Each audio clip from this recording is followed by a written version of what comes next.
जय हिंद। आज के इस वीडियो में हम लोग जानेंगे दिस के कॉन्सेप्ट को पढ़ेंगे। तो आइए देखते हैं दिस क्या है और इसका यूज कैसे करते हैं। दिस को हिंदी में हम लोग यह कहते हैं, यानी दिस का जो हिंदी होता है वो यह होता है। अब दिस का जो यूज करते हैं तो सबसे पहले हम जानते हैं दिस को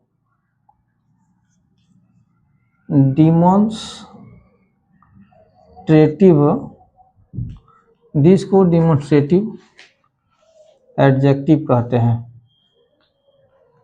डिमॉन्स्ट्रेटिव एडजेक्टिव कहते हैं। दिस को जो है हम लोग डिमॉन्स्ट्रेटिव एडजेक्टिव कहते हैं। दिस के साथ हमेशा सिंगुलर वर्ब का प्रयोग किया जाता है। सिंगुलर वर्ब का प्रयोग किया जाता है। दिस के साथ प्लूरल वर्ब का यूज नहीं किया जाता है। नहीं किया जाता है।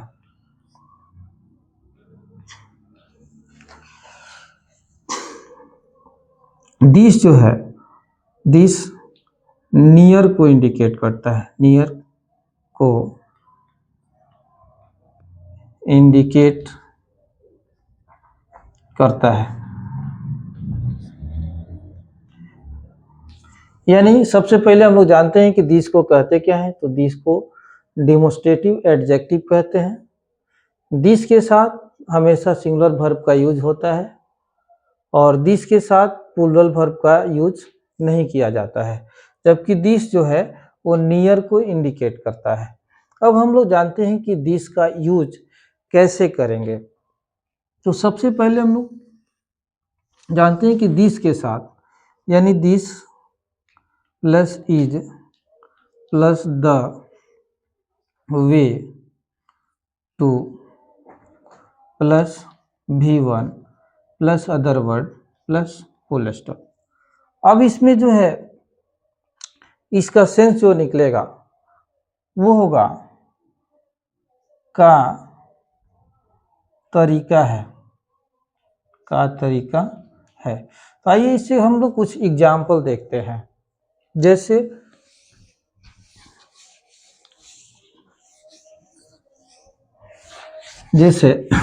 अगर मान लीजिए हमने कहा कि यह पढ़ने का तरीका है। यह पढ़ने का तरीका है। यह पढ़ने का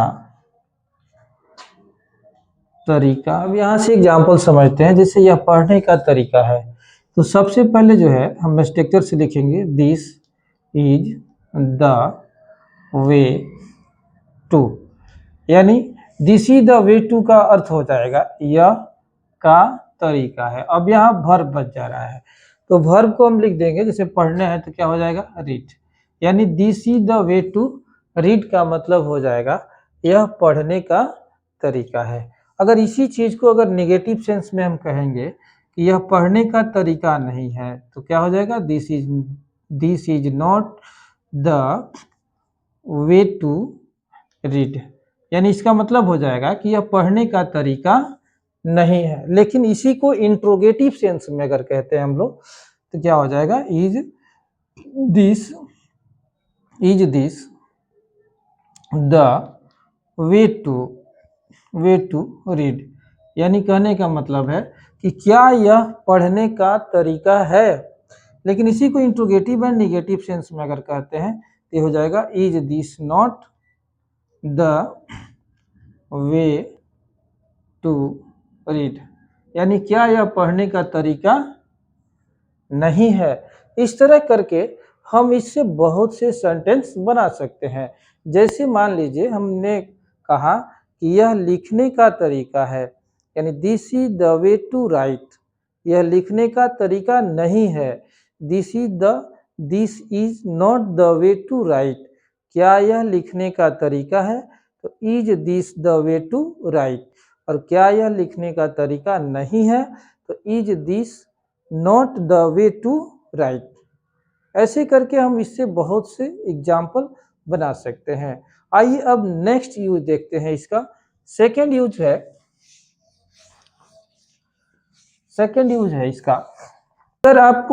अगर आपको ये समझ में आया होगा तो एक कमेंट बॉक्स में जो है एक सेंटेंस हम दे रहे हैं, जिसको बना के आप कमेंट बॉक्स में दिखाएंगे। जैसे देखिए, यह सोने का तरीका है, यह सोने का तरीका है।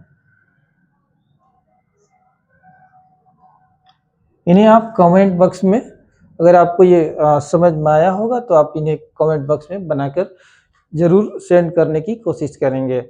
अब आइए इसका नेक्स्ट यूज देखते हैं, यानी सेकेंड यूज। आइए अब इसका सेकेंड यूज देखते हैं। सेकेंड यूज है विच is this style two plus V1 plus other word plus question marks. Second use में है, जैसे इससे जो सेंस निकलेगा, एग्जाम्पल देखते हैं। आइए देखते हैं एग्जाम्पल। यह कौन सा तरीका है लिखने, यह कौन सा तरीका है लिखने का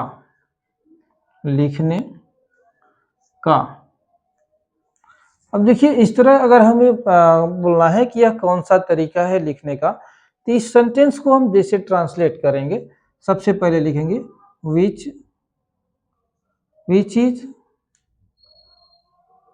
is this style to write.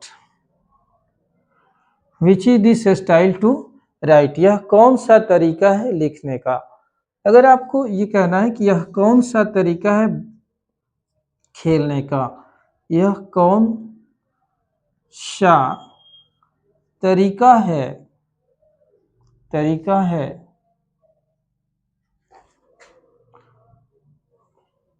यह कौन सा तरीका है खेलने का, तो इसको बनाने के लिए हम क्या लिखेंगे? सबसे पहले लिखेंगे which is this style to, which is this style to play, which is this style to play, यह कौन सा तरीका है खेलने का। ऐसे करके हम इससे बहुत से एग्जाम्पल बना सकते हैं। यह कौन सा तरीका है बैठने का, यह कौन सा तरीका है दौड़ने का, यह कौन सा तरीका है सोने का, यह कौन सा तरीका है नाचने का। ऐसे करके हम बहुत से एग्जाम्पल इससे बना सकते हैं। अगर ये वीडियो आपको अच्छी लगी हो तो मेरे लाइक करें, शेयर करें और सब्सक्राइब करें। Thank you very much.